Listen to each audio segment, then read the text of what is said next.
'Twas the night before Christmas, when all through the house not a creature was stirring, not even a mouse. The stockings were hung by the chimney with care, in hopes that St. Nicholas soon would be there. The children were nestled all snug in their beds, while visions of sugar plums danced in their heads.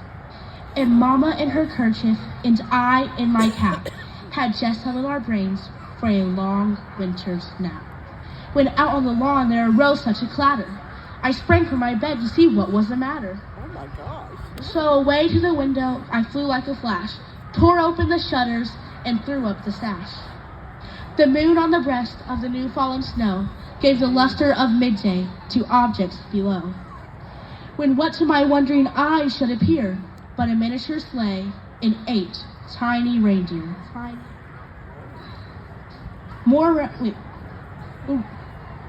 With a little old driver so lively and quick, I knew in a moment it must be Saint Nick.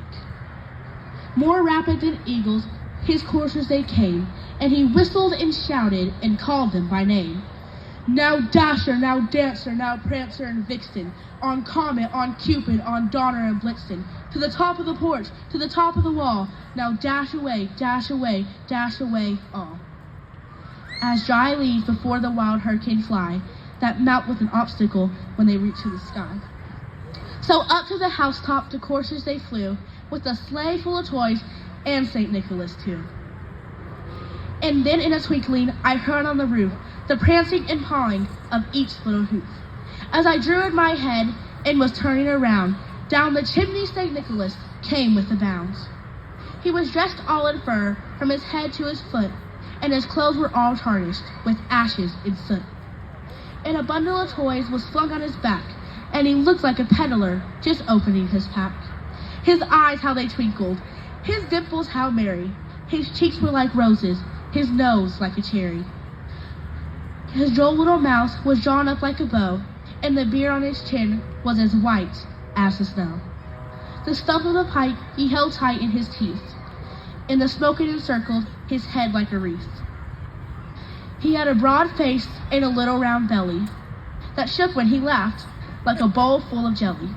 He was chubby and plump, a right jolly old elf, and I laughed when I saw him in spite of myself.